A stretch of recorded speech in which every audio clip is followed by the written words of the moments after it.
Hola, muy buenos días. Ya que somos tan poquitos, no sé si nos podemos pegar para estar todos juntos para la hora de preguntas. Si quieren, no hay problema. Bueno, quisiera empezar contándoles que la Comisión Internacional contra la Impunidad en Guatemala, en el año 2015, generó un informe llamado Informe de Medición de la Impunidad. Este fue el primer ejercicio a nivel mundial que cuantificaba la impunidad, tanto por hecho delictivo como a nivel de territorio. La Comisión Internacional contra la Impunidad vio la necesidad de dar un salto evolutivo en este informe y se creó el Sistema Integrado de Justicia.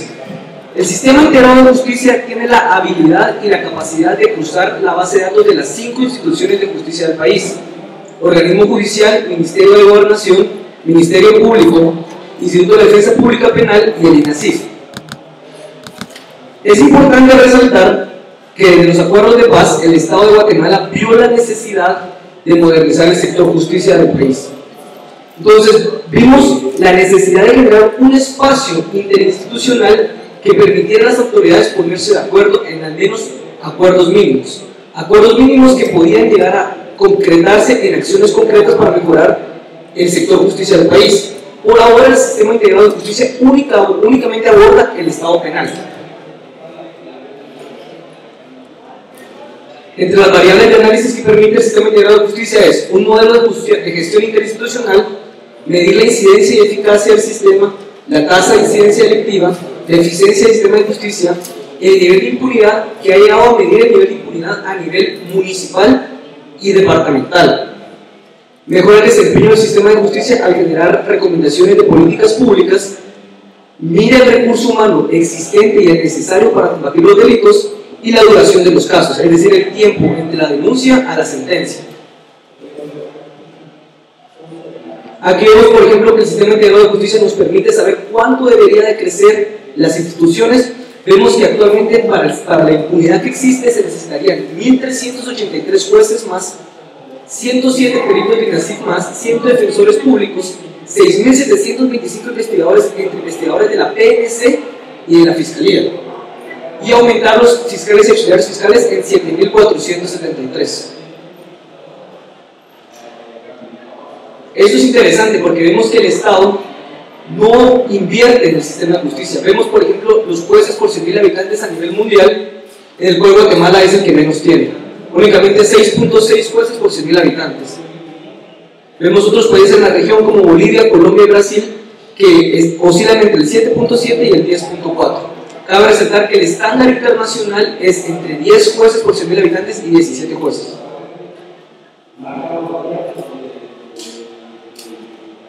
Ahora vemos que la fecha del Sistema Integrado de Justicia que tiene medición es del 2008 al 2018. ¿Por qué 2008? Porque en el 2008 el Ministerio Público crea su sistema informático, que es el SICOM 2. Entonces, el Sistema Integrado de Justicia utiliza como pilar principal el SICOM, que es la base de datos del Ministerio Público, y el senador, que es la base del organismo judicial. Vemos, por ejemplo, que para 2018, a la fecha, se han generado 194.288 casos. Ahora miremos cómo se han tratado esos casos. Por ejemplo, la impunidad al 30 de septiembre de 2018 era de 94.20%. Esto quiere decir que ninguno de 10 casos reciben tratamiento por parte del sistema de justicia. Y esto se prueba de la siguiente forma: de los 3 millones de casos que han existido del 2008 a la fecha, solo han tenido respuestas 170.743. De 3 millones, solo 100.000. Vemos también que el Sistema Integrado de Justicia nos permite saber cómo nos manejamos a nivel de hecho delictivo. Vemos que de delitos contra la vida, que es esta gráfica que aparece acá, esta barrita, del 2008 a la fecha han existido 81.304 casos. y solo han sido resueltos 4.758. Un tema que nos importa mucho a la Comisión Internacional contra la Impunidad es la violencia contra la mujer como hecho delictivo, y vemos que del 500.000 de casos del 2008 a la fecha solo han sido resueltos 13.000. Repito, del 500.000 solo 13.000 casos, lo que nos da un índice de impunidad del 97.05%. Aquí lo vemos a nivel de departamento. Vemos que a la fecha el departamento con mayor impunidad es Alta Verapaz, rozando el 97%. Repito, esto quiere decir que 0.3 casos de 10 reciben tratamiento por parte del sistema de justicia. Y el de menor impunidad, que es San Marcos, con 89.40%. Vemos en las esferas cuál es el tamaño y la dimensión de cada hecho delictivo. Vemos que la corrupción, por ejemplo, del país tiene un 98.75% de impunidad. La administración pública, delitos de administración pública, tiene el 90.85%. Extorsión, que es un fenómeno que la mayoría de la población guatemalteca ha experimentado lastimosamente, tiene un 95.53% de impunidad. Y el que menos tiene, por ejemplo, es tendencia ilegal de armas de fuego y administración de justicia, con 66.05% de impunidad. Sin embargo, a pesar de todas estas malas noticias, se ha visto un avance a nivel nacional. Del 2008 a la fecha, ha habido una reducción promedio de impunidad de 0.7% anual. Suena muy poco, pero esto quiere decir cientos de casos, cientos de miles de casos inclusive, porque la mora del Ministerio Público pasó de 1.300.000 casos aproximadamente a los 900.000. Aún así es una cifra demasiado alta. Surge la pregunta, si el sistema de justicia mantiene una impunidad superior al 90%, quiere decir que algo está saliendo mal, que algo no está funcionando. Y ahora vamos a pasar a contarles un poco cómo es el sistema. Vamos a interactuar un poco.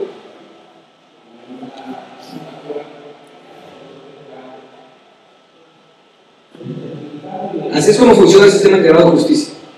Como les digo, la ventaja que tiene el sistema integrado de justicia es que es una herramienta que nosotros la montamos sobre un software que se llama Tableau, que permite generar los cruces de información.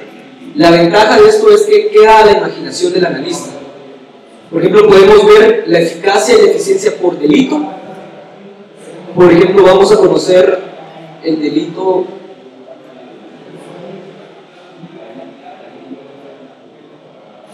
de homicidio. Y vemos que nos permite el sistema integrado de justicia que le llamamos SIG, que permite ver cuánto recurso humano existe y cuánto recurso humano se necesita. ¿Cuánto es el delito? Por ejemplo, la eficiencia del delito de homicidio es de 81.09, con una eficacia, claro, del 14.24%. Esto para el año 2016, lo podemos ver por años. Si queremos verlo global, también podemos hacerlo. Y ahí es donde la situación cambia. Si vemos todo el fenómeno delictivo, la eficiencia ya baja a 52.94%. Vemos cuántos casos ingresados hay, los remitidos, los no asignados y los depurados. También nos podemos ver a nivel departamental. Por ejemplo, en el departamento de Alta Verapaz, para el año 2016, todos los delitos tenían una eficiencia de 115.05%, con tan solo una eficacia de 5.25%. Aquí voy a explicar un poco la diferencia. Eficiencia es el número de casos que se gestionan, y la eficacia es el resultado positivo de esos casos que se gestionan. Quiere decir, por ejemplo, si un fiscal recibe 100.000 casos de robo de celular, le da seguimiento a los 100.000 casos, entonces eso quiere decir que hay eficiencia. Pero si solo 10 de esos casos reciben un tratamiento de justicia y llegan a sentencia, es del 5.25%. ¿Qué quiere decir esto? Que tratan muchos casos, pero no les dan una salida positiva para la víctima, y eso también se transforma en impunidad. Nos permite saber a nivel municipal, por ejemplo. Esta es La Libertad, municipio de Petén, que vemos que tiene 1.427 casos ingresados, únicamente remitidos 1.117, no asignados 31. ¿Qué quiere decir estos no asignados? Que son casos que quedan en gavetas. Pero para ser un municipio, y que solo en el año 2016 haya tenido 1.427 casos, nos indica la tasa delictiva que hay. Si lo ponemos por todos los años, los números cambian. Han existido 12.797 casos. El sistema integrado de justicia también nos permite ver gráficas de la eficiencia y eficacia. Por ejemplo, aquí lo podemos ver un poco más. Los casos gestionados por el Ministerio Público fueron 363.000. Casos con salida positiva, que era lo que les mencionaba, únicamente 30.000. Casos no trasladados, que son todos los casos que quedan, Dios sabe dónde, fueron 332.365. Y casos con salida positiva, 285.007 del total de no gestionados.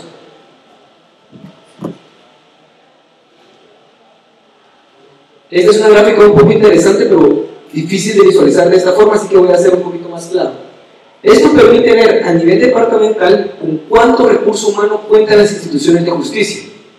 Vemos, por ejemplo, en la gráfica de este lado, que Guatemala tiene, y aquí es donde se empiezan a generar las primeras asimetrías grandes, tiene 1.677 jueces, no, perdón, 1.667 fiscales y auxiliares fiscales, y jueces de primera declaración solo 131, y peritos de INASIF solo 54. Esto quiere decir que tenemos el primer cuello de botellas. Tenemos muchos fiscales que están generando casos y casos y casos, pero hay pocos jueces en las cortes. Y los peritos de INASIF, por ejemplo, para delitos como homicidios, cuentan únicamente con 54 personas, para los miles de casos, cientos de miles de casos que acabamos de ver. Y aquí otro dato un poco interesante. Por ejemplo, el Ministerio Público tiene 1.700 millones de quetzales asignados en el último presupuesto. Desde que va a pasar ahora, no sabemos cuánto, vamos a ver qué sorpresas nos trae. Pero el INASIF únicamente cuenta con 200 millones. Entonces tenemos una gran asimetría. El gran globo del Ministerio Público y el Instituto de la Defensa Pública Penal y el INASIF únicamente con 200 millones. Y el Instituto de la Defensa Pública Penal, que debe ser la contraparte del Ministerio Público. Entonces vemos también acá los defensores de sus jueces. Por darles un ejemplo, Quetzaltenango. Quetzaltenango en 2016 no tenía ni un defensor público. Tenía 0.58 en la relación defensores-jueces. ¿Cómo se genera eso? Tenía 24 jueces, pero 14 defensores. Y en otro departamento más asimétrico, el Progreso, por ejemplo, imagínense, para los 100.000 casos aproximadamente que tiene el Progreso, únicamente un defensor público. Y 4 jueces.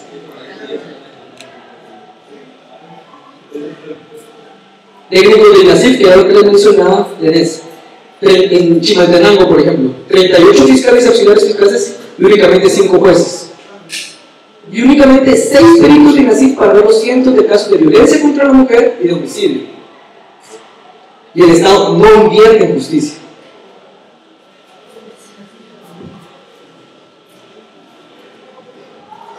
Un poquito.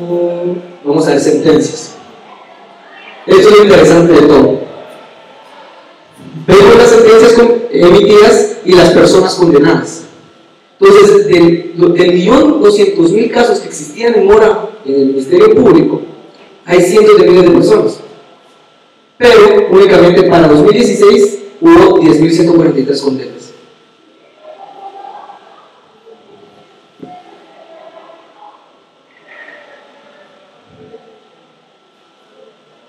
Creo que esta es la última que vamos a mostrar para pasar a la hora de preguntas, que es las órdenes de aprehensión solicitadas por el MP y las que realizan en la PNC. Por ejemplo, fueron 46 órdenes solicitadas por el Ministerio Público en el año 2016 y la PNC solo realizó 10. Vemos que el cuidado de botellas se va haciendo cada vez más y más estrecho. Vemos la gran impunidad. Luego vemos las asimetrías entre las instituciones, la cantidad de delitos cometidos, vemos el poco recurso humano con el que cuentan las instituciones y luego vemos la respuesta entre ellas. Entonces, gracias, pasamos a la sección de preguntas.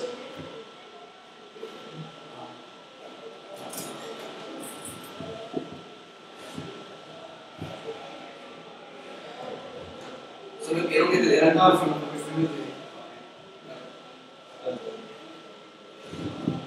me gusta mucho el tema que presentaste, me llama mucho la atención en las últimas gráficas sobre las órdenes solicitadas por el Ministerio Público y las ejecutadas por Policía Nacional Civil. ¿Identificaron ustedes cuáles son los desafíos que tienen o dónde se pierden, dónde está esa área gris para que Policía Nacional Civil no las ejecute, y cómo afecta esto. Sí, te comento, cuando surge la idea del sistema integrado de justicia, existen dos partes. La parte cuantitativa, que es la que estamos viendo, y hubo reuniones de seguimiento con las instituciones para saber los datos cualitativos. Y mucho de esto resulta, por ejemplo, que existen 33 PNCs para una patrulla. O que no todos los PNCs cuentan con un arma. Datos que son más de sentido cualitativo. Entonces, a pesar de los problemas que existen a nivel cuantitativo, a nivel de crimen, a nivel de recurso humano, también hay un problema que la poca inversión luego genera que, por ejemplo, los PNCs tengan que poner su gasolina, los PNCs tengan que pagar sus balas. Y es un factor que cada vez se vuelve más serio y más real. Entonces, también existen pocos incentivos, nos comentaban las autoridades del PNC, pocos incentivos para generar las acciones concretas. Entonces, todo eso se va transformando en cuellos de botella. O luego que te ponen, por ejemplo, aquí de PNC, que nos comentaban los PNCs, te mandan una patrulla con 3 oficiales a hacer un allanamiento o una captura de una persona que se sabe que tiene armamento pesado. Entonces, todos esos procesos van volviendo más lenta la gestión y más problemática. Nosotros, desde la Comisión Internacional contra la Impunidad, con base a nuestro mandato del inciso C del artículo 2, generamos recomendaciones de políticas públicas y hemos generado reformas legales que son desde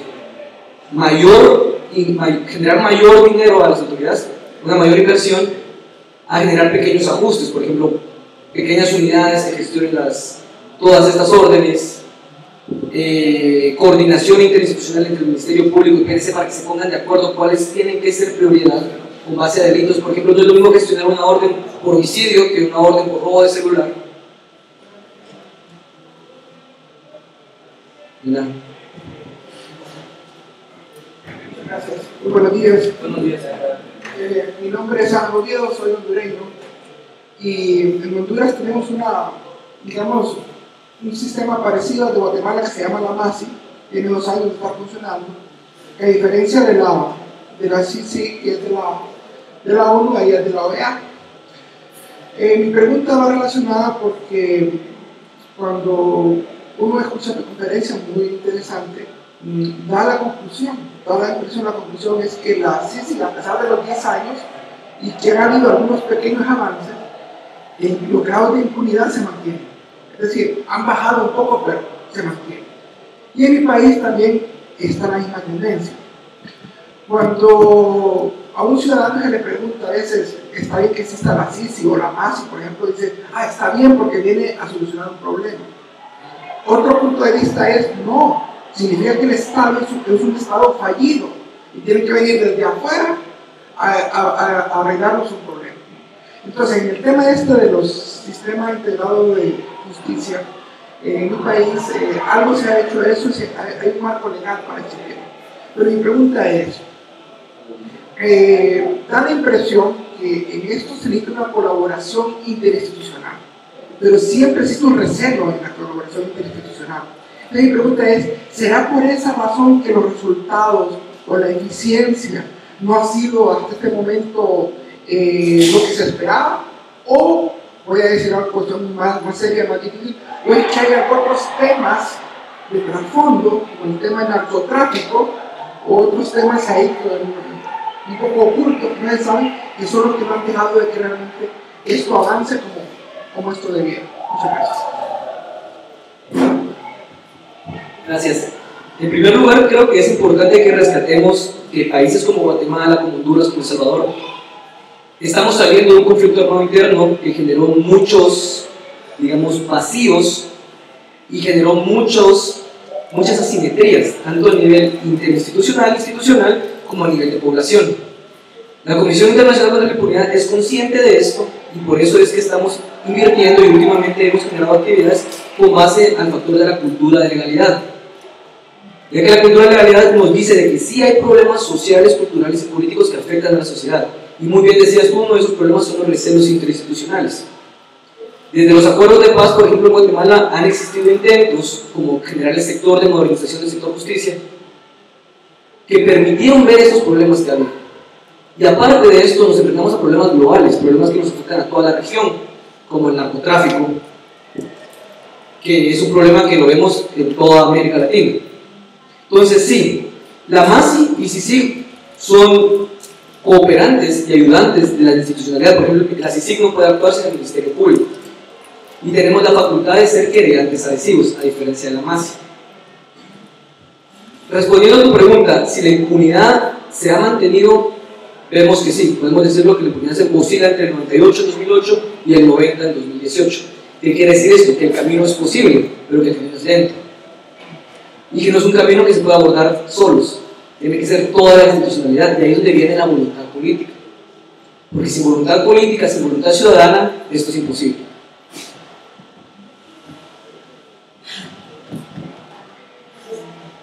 Buenos días, me llamó mucho la atención y la pregunta es: ¿por qué cree usted que Acta de la Paz es uno de los departamentos que avienta con mayor impunidad, mayor porcentaje de impunidad? Yo vengo de ahí, especialmente de Cobán. Gracias. Le comento que a principios de año, por el Sistema Integrado de Justicia, realizamos un viaje a Alta de la Paz. Presentamos en la Universidad Rafael Landívar los datos de cómo se encontraba de Alta de la Paz. Y vimos que Alta de la Paz tiene no me gusta mucho la palabra, pero es la desgracia de ser el departamento con mayor incidencia delictiva en violencia contra la mujer, por ejemplo. ¿Por qué creo que se da esto? Creo que es, repito, por el vacío de presencia institucional del sector justicia. Porque el anhelo de castigo y de justicia es a nivel de población. Todos queremos justicia pronta y cumplida. Pero si vemos que la institucionalidad es carente y no tiene presencia, el delito se sigue cometiendo. Vemos, por ejemplo, si queremos, podemos ver el recurso humano de Alta de la Paz. Hay que hacer la base de datos, perdón. Pero podemos enseñarles un rato la presentación de Alta de la Paz, que la tengo ahí, si quieres después la podemos compartir, que muestra que el recurso humano y la inversión en justicia en Alta de la Paz es paupérrimo, que no existe inversión. Pero ¿por qué no existe inversión? Y es donde vamos cambiando el factor de la voluntad política y la actividad social. Si la población, no debería ser así, pero en el caso de Guatemala, si la población no exige justicia, o no existe que la presencia estatal, el Estado se duerme. Es decir, que el sistema de justicia se duerme también, que no debería ser así. Entonces, debe haber una voluntad política y una insistencia de la población y la ciudadanía activa que motiva a que estos datos sean aplicados en recomendaciones. Entonces, la recomendación concreta sería que la sociedad, la ciudadanía de Alta de la Paz, utilice estos datos que ponemos a su servicio para exigir justicia, para exigir presencia institucional, para exigir que el Estado, mire, en Alta de la Paz hay problemas en Alta de la Paz, invirtamos en Alta de la Paz, veamos cuáles son los cuellos de botella, cuáles son los delitos que más se cometen y combatamos. Porque lo que pasa muchas veces es que al no contar con datos estadísticos reales, con sustento científico, la inversión empieza a ser de forma simétrica, como lo vemos. Pongamos juzgados acá, donde no hay delitos, por ejemplo, de violencia contra la mujer, abramos juzgados de femicidio. Invirtamos en jueces, en fiscales, donde no hay peritos. Entonces, esa simetría se vuelve un cuello de botella al final, que en vez de ayudar, únicamente entorpece más el sistema.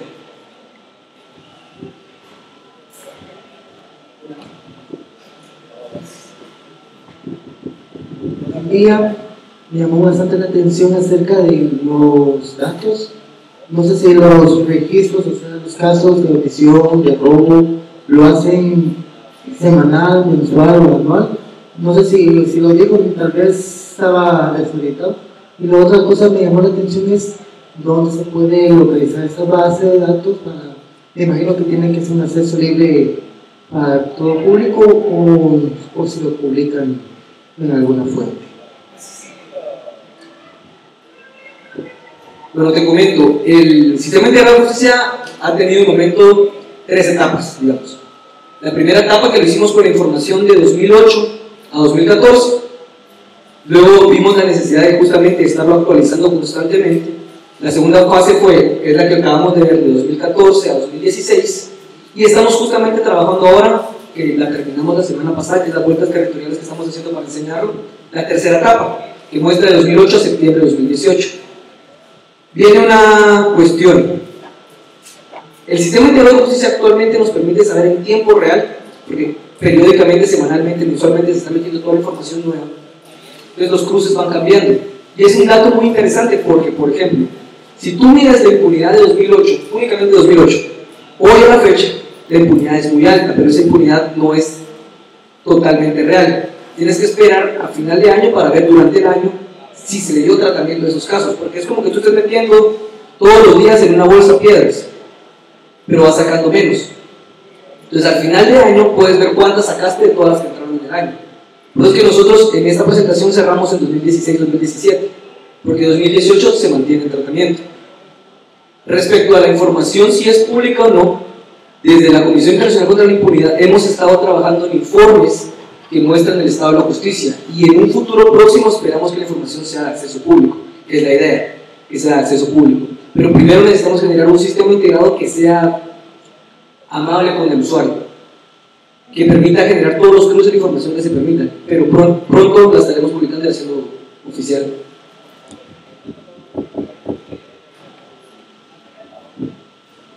Sí, bueno, mi nombre es Eduardo Aguilar y yo tengo como pregunta si digamos como objetivo a mediano o largo plazo de generar toda esta base de datos, que es súper interesante, ¿no? O sea, en Brasil igual han tenido unos avances enormes en cuanto a bases de datos judiciales, van destinadas a como intentar aplicar una, digamos, mejor gobernabilidad tecnológica, siempre conoce una línea empresarial, dentro del sistema judicial, ¿no? O sea, todo lo que tenga que ver con agentes operadores de justicia. Y es que, al fin y al cabo, bueno, con los procesos y la eficiencia y eficacia de procesos que tenemos hoy, pues necesitamos ese número de empleados. Sin embargo, en otros estados, gracias al auxilio precisamente de las tecnologías de la telecomunicación y otros, pues han logrado, digamos, minimizar el rubro de funcionarios públicos necesarios para una sola operación o un proceso judicial, porque pueden maximizar, o sea, tener un especialista declarando desde acá en Guatemala con videoconferencias como se está aplicando, entonces ya evito que el especialista viaje y entonces se concentre en su trabajo y nada más declare vía videoconferencia. O sea, esa sería la primera línea, porque entonces yo entendería que si ese sujeto es como, hay una disputa en cuanto a qué es rapidez y sencillez dentro de un proceso, pero también la efectividad de la cual debe ser garante el OJ, ¿no? Y es, yo creo que desde los trabajos preparatorios de la Convención Americana se viene peleando aquí en América el fenómeno ese, ¿no? O sea, mientras más rápido y sencillo es un proceso, más rango de meter a gente inocente a la cárcel tengo. Pero mientras más efectivo es, mientras más riguroso es con la prueba, puede que tarde 10 años alguien ahí en algo parecido a prisión preventiva y resulta que es inocente, ¿no? Y es como esta tragedia de lo judicial. Yo no sé si ustedes van destinados a intentar paliar este problema.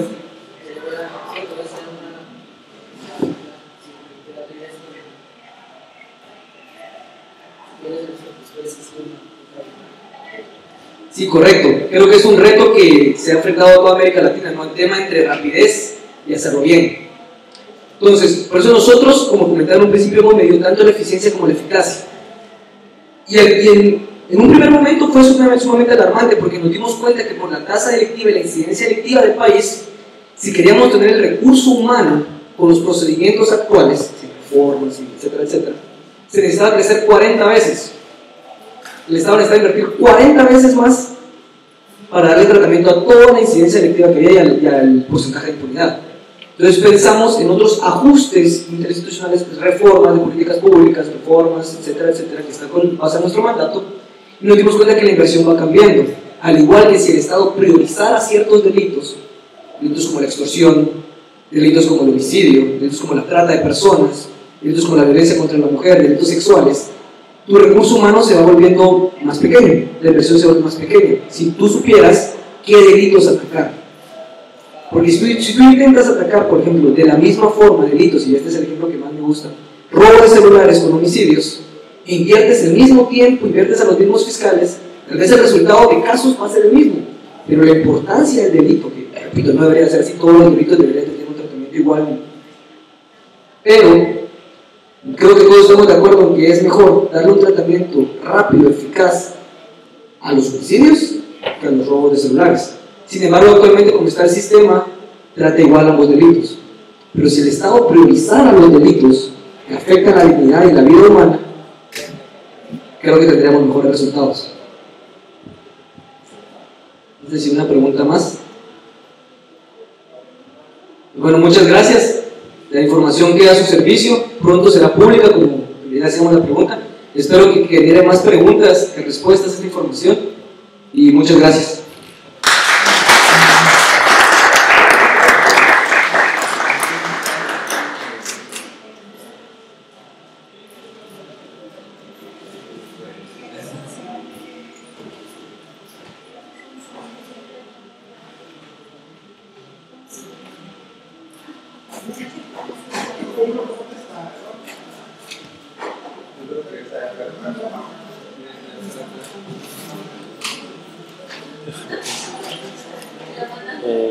Acá cuando se da la familia,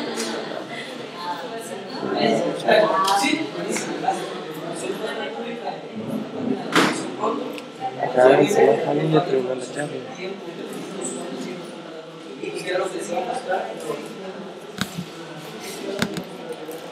Ok.